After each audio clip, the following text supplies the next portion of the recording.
আমাদের দীর্ঘ পথের ধারে ছিল না কোনো সরাইখানা।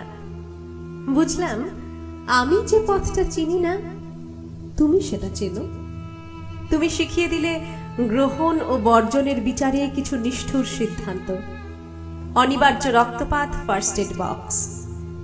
তুমি বলেছিলে মনে করলে সমুদ্রকেও মরুভূমি ভাবা যায়, মরুভূমিকে সমুদ্র। কোন সম্পর্ককেই যখন শিলমোহরে শনাক্ত করনি, তুমি বললে এর উপরেও উঠে যেতে হবে। সমস্ত অস্বীকৃতের ওপর আমার মোহ। চারণের হাতে দিয়ে বলেছিলাম যত্নে রেখো। তুমি শুনতে চাও না বলেই যেন আমি শোনাতে চাই। যে বৃদ্ধ বটগাছটা আমার জন্ম দেখেছিল, তার ছায়ায় বসেই আমার প্রথম কবিতা। একটা বনস্পতি আর বৃহন্নলার সব কষ্টই আমি জানি। আমি জানি জন্ম মুহূর্তে কান্নাই সুস্থতা। উচ্ছেদের পরেও থাকে যার অস্তিত্ব, তার নাম ছায়া। ছায়াদির বিয়ে হয়েছিল মেনোপজের 4 বছর আগে। উমাদি বৈধব্যের 4 বছর পরে আত্মহত্যা করেছিল। ছায়ার সঙ্গে শুয়ে শুয়ে অপরাজিতা প্রীতিময়কে বলেছিল, একটা ডিম লাইট অন্তত জেলো। শুধু ছায়ার মানে বলতে পারেনি।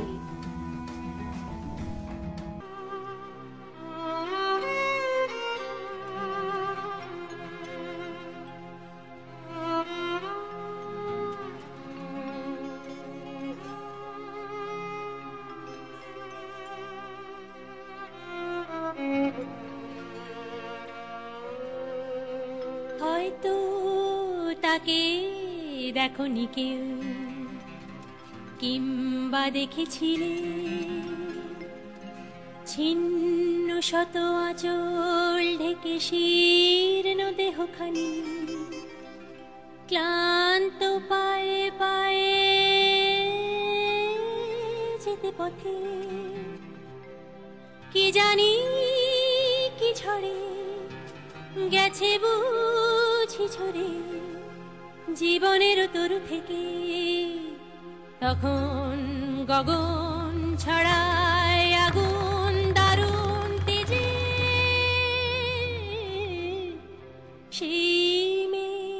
আমার যখন খুব কান্না পায়, সন্তানের মুখের থেকে উঠে আসে দেবতার মুখ। আমি লেনুর বাংলোর বাগানের অন্ধকারে কবর দিয়ে আসি আমার স্বেচ্ছাচারিতার নরম রুমাল।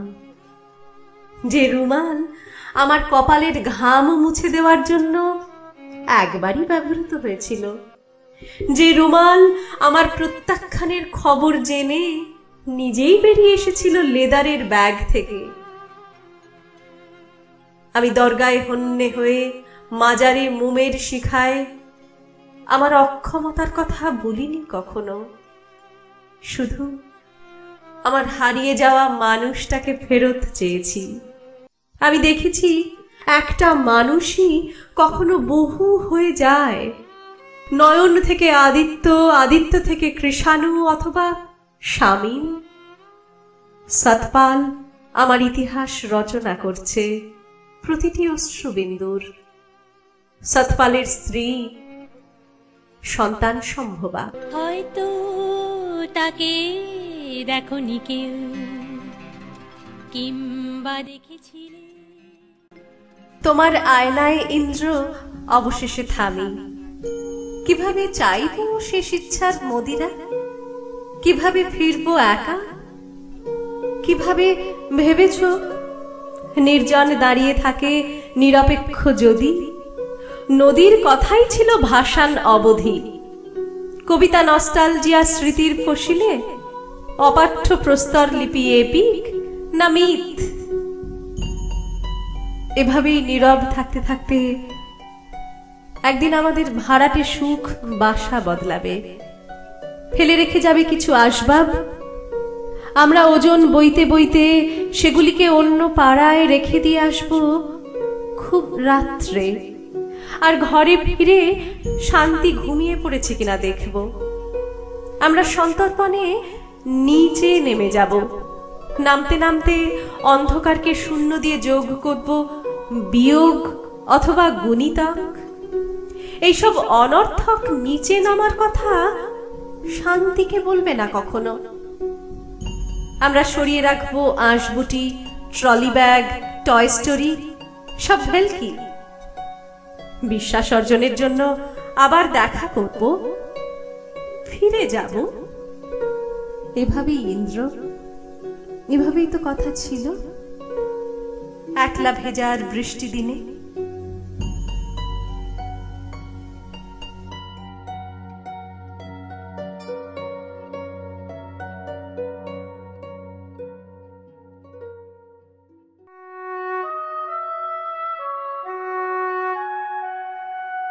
সুখী ভাবনা কাহারে বলে, সুখী যাতনা কাহারে বলে।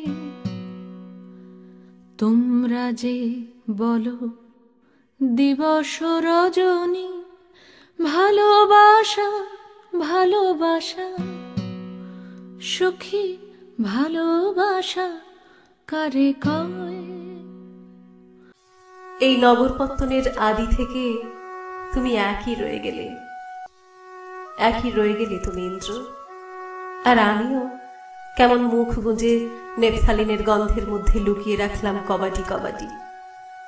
তুমি সবার মতো হতে হতে নিজের কথা ভুলে গেলে, আর আমি মনে করিয়ে দিতে তুমি ছায়া হয়ে দাঁড়িয়ে রইলে কিছুক্ষণ। কিছুক্ষণ মানে রিজওয়ানুরের কান্না। সেই আত্মাকে শুনতে শুনতে আমরা হাঁটছিলাম। এই প্রতীকী কান্নার জন্য ক্ষমা করে দিলাম সেই ধূর্ত চোখগুলোকে, যারা চোখ দিয়ে চাটে। হারিয়ে যাওয়ার জন্য হারিয়ে যাওয়া জরুরি জেনে হারিয়েও গেলাম, অথচ একটাও চিঠি নেই, প্রমাণপত্র নয়।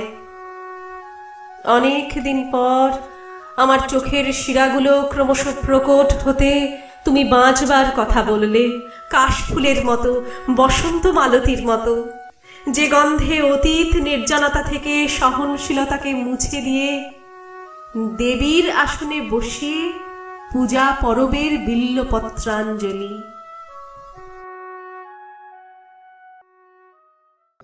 আমার যৌনতা যখন তোমার ভিতরে সংক্রামিত হবে, আমার বৈভবে যখন তুমিও রাজসিক অথবা দারিদ্র্যে তুমি দাবিদার, যখন আমাকে বেশ্যা বললে তুমি কানে আঙুল দেবে, আর অন্ধকারের চেয়ে গাঢ় অন্ধকারে গুমড়ে উঠবে তোমার হৃৎপিণ্ড, যখন আমার ফ্ল্যাট টেনে নিয়ে আমাকে হাঁটাতে বাধ্য করা হবে, অথবা আমার অন্তর্বাস উড়িয়ে মোচ্ছাব করবে বন্ধুদান, আর তুমি আমার যথার্থ বন্ধু হয়ে দোপাট্টা জড়িয়ে দেবে আমার অদৃশ্যে, তখনই তুমি হবে আমার যথার্থ পাঠক।